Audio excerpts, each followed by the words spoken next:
These are modifications for a standing overhead press. Make sure your weights turn off. This is what the typical exercise is on Tonal. It's a standing overhead shoulder press. However, if you need to modify this exercise, that's fine. Some people have trouble straightening their arms all the way up, so perhaps you do a partial press here. You straighten your arms up, you lift them up as high as you can, and work up to straightening them. That's fine. The other modification that we can do, I have two suggestions. You can either do a seated floor slide, raising your arms up and down. If you have a Tonal, you won't get credit for this on the machine, but I think doing a movement is more important than getting credit for it on your Tonal.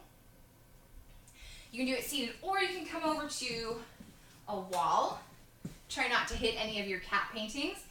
Lift your arms up overhead and then bring them back down. And I'm trying to keep, let's try not to hit my artwork, trying to keep my elbows and my hands as close to the wall, if not touching it the entire time, to get as big of a range of motion here as possible.